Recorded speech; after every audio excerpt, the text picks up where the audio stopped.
Selamat pagi anak-anak. Kita berjumpa lagi di materi kita yang selanjutnya.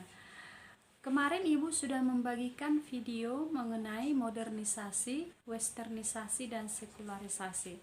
Sekarang pokok bahasan kita selanjutnya adalah mengenai faktor-faktor yang menyebabkan perubahan sosial dan kebudayaan. Jadi, faktor-faktor yang menyebabkan perubahan sosial dan kebudayaan dikelompokkan menjadi dua. Yang pertama adalah faktor yang berasal dari dalam masyarakat itu sendiri atau yang disebut dengan faktor internal.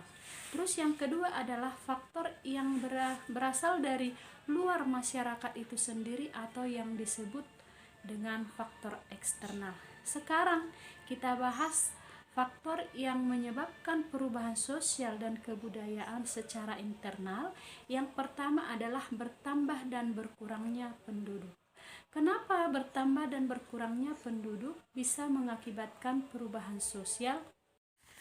Masyarakat bisa mengalami pertambahan dan pengurangan penduduk, misalnya dengan terjadinya arus urbanisasi.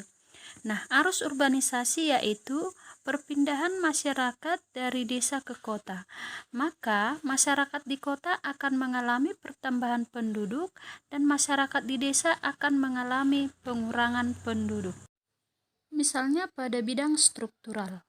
Nah, pada bidang struktural, status dan peran-peran dalam masyarakat desa menjadi tidak jelas. Karena pada umumnya usia di sana sudah tua. Jadi dalam pembagian kerja dan struktural yang lain menjadi dilakukan oleh orang-orang yang sudah tua karena orang muda sudah pada berpindah ke kota. Pastinya kamu sudah tahu perubahan yang terjadi pada bidang demografi, persaingan kerja, pengangguran dan kemiskinan, dan mungkin juga tingkat kriminal yang akan terjadi di perkotaan akibat daripada arus urbanisasi.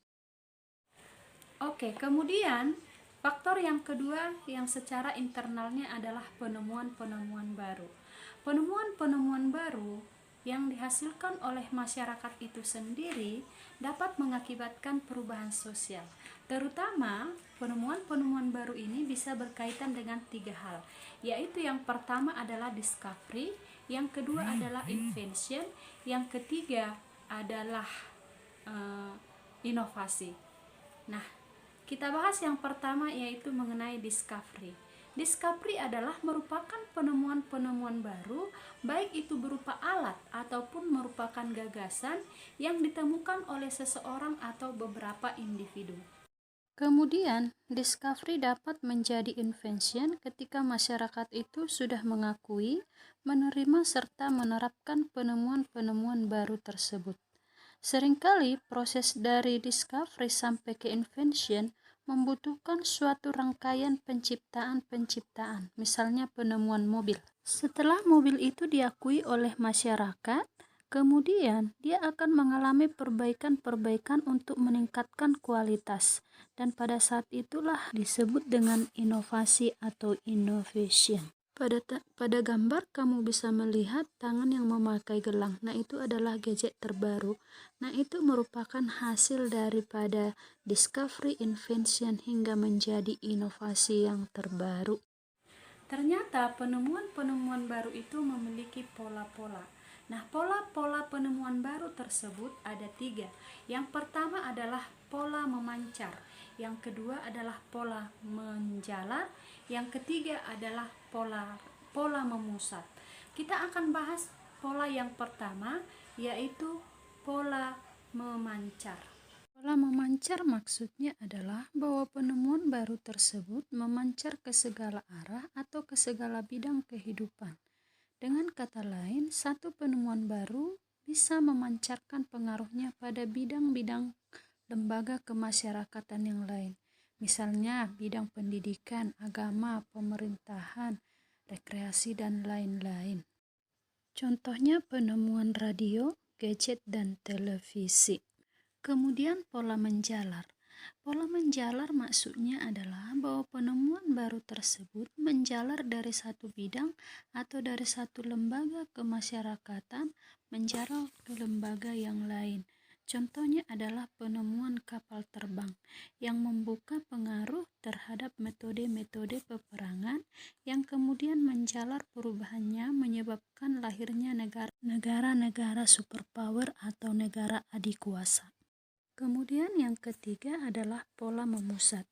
Maksudnya pola memusat adalah beberapa penemuan baru bisa mengakibatkan satu jenis perubahan sosial. Contohnya penemuan mobil, kereta api, telepon, dan sebagainya menyebabkan tumbuh lebih banyak pusat kehidupan di daerah pinggiran kota atau disebut dengan suburban. Nah, itulah dia pola-pola daripada penemuan baru.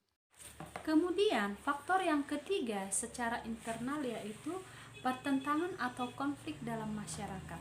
Nah, kenapa pertentangan atau konflik dalam masyarakat bisa mengakibatkan perubahan sosial? Konflik ini bisa diawali oleh perbedaan kepentingan, pemikiran, dan pandangan yang ada dalam masyarakat. Misalnya pertentangan atau konflik antara generasi tua dan generasi muda. Konflik ini bisa terjadi pada masyarakat yang sedang berkembang dari tahap tradisional ke tahap modern, di mana generasi muda akan lebih mudah menerima unsur-unsur budaya asing daripada yang tua, sehingga bisa mengakibatkan konflik atau pertentangan. Kemudian, faktor yang menyebabkan perubahan sosial dan kebudayaan yang terakhir secara internal yaitu revolusi atau peperangan. Revolusi atau peperangan bisa mengakibatkan perubahan sosial. Revolusi dalam masyarakat bisa mengakibatkan peningkatan kesejahteraan, peningkatan pendapatan, sistem otomatisasi.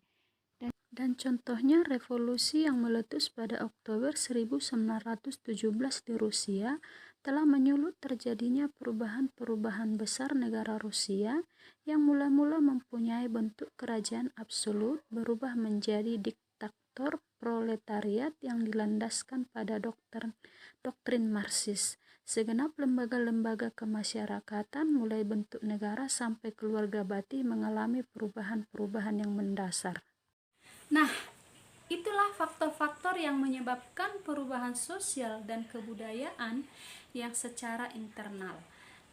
Nah, kemudian tugasmu adalah mencatat dan menjelaskan faktor-faktor yang secara eksternal yang bisa mengakibatkan atau bisa menyebabkan perubahan sosial pada masyarakat. Silakan kerjakan, hari Senin dikumpulkan di buku catatan. Oke, selamat belajar dan selamat siang.